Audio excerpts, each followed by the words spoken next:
est-ce qu'on le connaît dans la rue? Parce que c'est un... Comment on appelle ça? Un artiste urbain, un street artiste. Un artiste pour voir un urbain, petit peu branché. oui, c'est ça. Ouais. Mais au départ, en fait, il est plus largement peintre et sculpteur. D'ailleurs, ses œuvres ont fait l'objet de beaucoup de commandes, de beaucoup d'expositions très prestigieuses. Il est d'origine bretonne, mais vit en Italie depuis 20 ans, et notamment à Florence depuis 10.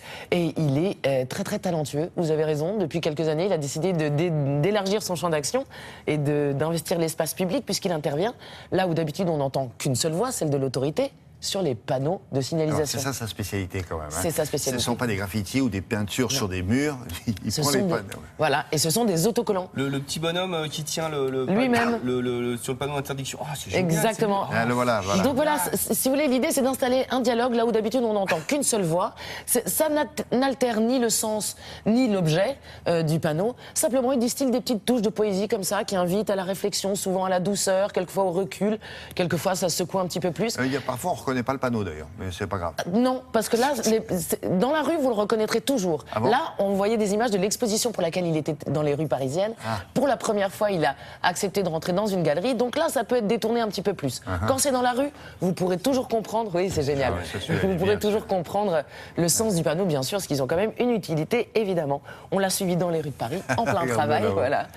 Et vous pouvez découvrir son travail à la galerie artistique Réseau, rue Alexandre Dumas à Paris dans le 11e. Et c'est assez rigolo. Enfin, il y a plein de trucs intéressants. La ville de Paris lui passe commande. Par exemple, la mairie du 13e lui a livré la place d'Italie.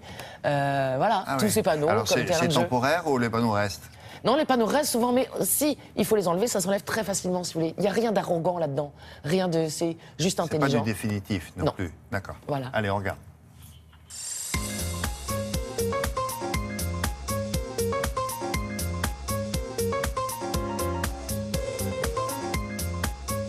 Mes médias favoris sont sans doute les panneaux de la route. Ça me stimule beaucoup parce que c'est une synthèse de la communication visuelle. Donc la recherche de faire le plus possible avec le moins de moyens possible. Je travaille beaucoup sur la sculpture aussi depuis des années et des sculptures de plus en plus géantes. J'essaie d'intervenir sur des façades, transformer une façade, toujours avec l'esprit d'en faire le moins possible pour en donner le plus possible. Donc des choses très très simples, une bouche qui sourit, un nez, des choses comme ça.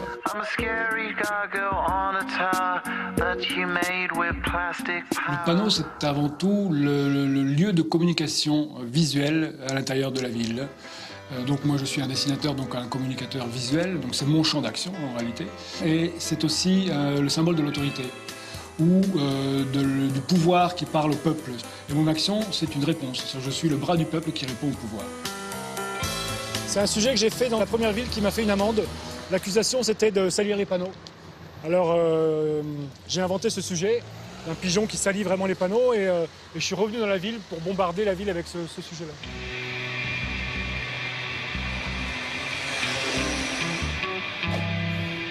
Je me pose beaucoup de limites, et d'ailleurs je travaille sur les panneaux qui sont l'emblème des limites en général. C'est de ne pas empêcher la fonction du panneau, donc de faire en sorte que ce soit toujours lisible. En fait, c'est une forme de respect. Je suis le premier à respecter les panneaux, sinon je les peindrais en noir, par exemple, si j'étais contre. En fait, je ne suis pas contre, je les reconnais, mais je veux simplement les enrichir d'humanité. Allez, hop! Ok, presque bien. Pas parfait, mais suffisamment. J'utilise des adhésifs qu'on peut enlever. Et puis, c'est dans la rue, c'est public, donc j'essaie de ne pas être vulgaire. J'essaie d'être pertinent plutôt. De l'humour, toujours de l'humour, parce que c'est une porte d'entrée pour la communication.